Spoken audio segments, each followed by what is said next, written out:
All right. More Eagles news. I know it's a little bit past its time, but yesterday the Birds went to the White House and celebrated their Super Bowl victory with President Trump.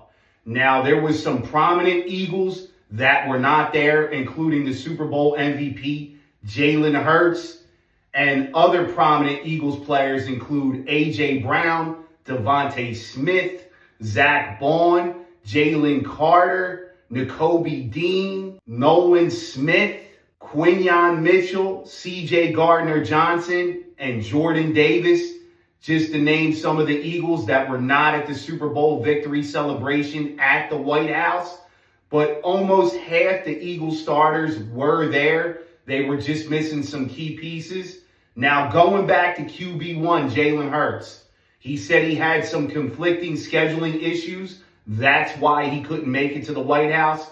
Now, me personally, your actions speak louder than words, man. And with Jalen Hurts being the leader of this team, the captain and current Super Bowl MVP, man, Jalen Hurts did whatever his heart was telling him to do, man. By his actions, by not going to the White House, his conflicting schedule issue was him choosing not to be there. And you know what, man? That was his decision. Now, I'm sure there's some Eagles players that have an issue with President Trump, and that's one of the reasons why they didn't make it to the White House, or they just really had some conflicting scheduling issues. Maybe some of them were on vacation. Maybe some of them couldn't attend for some other reasons. But Jalen Hurts, to me, you spoke volumes yesterday by not going to that celebration. And let me tell you something. It's in a positive light because you're the leader of this team, Jalen. You're the captain of this team. People are going to look up to you.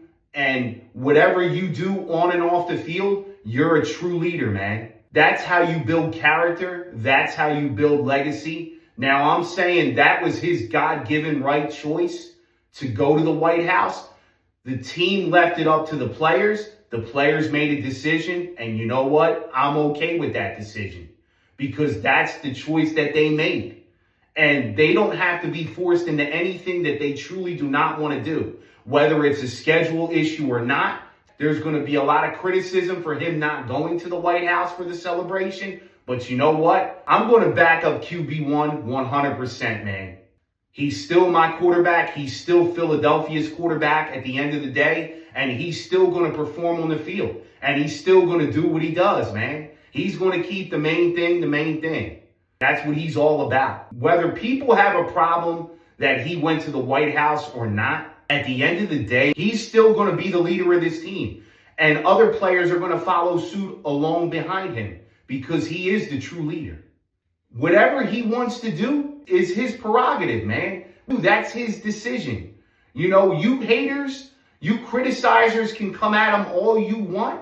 Jalen is the type of person, he's not going to be bothered by the critics regardless. He was hounded by critics all season long. And look where that got him. The Super Bowl MVP, a Super Bowl title. For all you critics out there, all you football analysts out there wanted to criticize QB1, talking about he's never going to win a Super Bowl. He's not good enough to lead his team to victory. He doesn't throw the ball enough. He's not efficient enough in the passing game. Well, guess what? This is just another criticism hurdle that he's going to get over, man. Whether he went to the White House or not, it does not matter. That is his decision, and I back QB1 100% on his decision, man. And that's just the way it is. Like it, love it, or hate it, Eagles fans, it is what it is, man. His actions spoke louder than words yesterday. He had a stance on how he felt, and that's the reason why he didn't show up. And I agree with him, man. If that's the way he feels, then so be it, man. Now, some players look at it as an honor to be invited to the White House, man. I get all that. It's a long-standing tradition for every championship team to visit the White House. But at the end of the day, his actions spoke louder than words, and that's bigger than winning a championship, man. His legacy is going to be the only thing that matters in the end. What he does on and off the field. He is a true leader, And he's building his legend status along the way in his career. Like him, love him, or hate him, he's Philadelphia's QB. He's my QB. And I'm always going to stand behind him 100%. He did something for this team that hardly any other Eagles quarterback other than Nick Foles ever did, was win a championship. And he's a winner, man. He's hungry to win.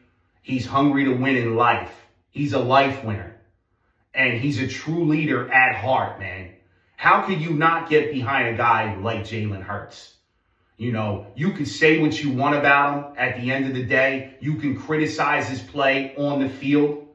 But you know what, though, man? For all you haters out there that want to come at QB1, you're just wasting your time. Because you know what? If anybody can handle criticism, it is Jalen Hurts. Any more Eagles news, trades, rumors, I got y'all. I'll see you in my next video. Peace out and go Birds.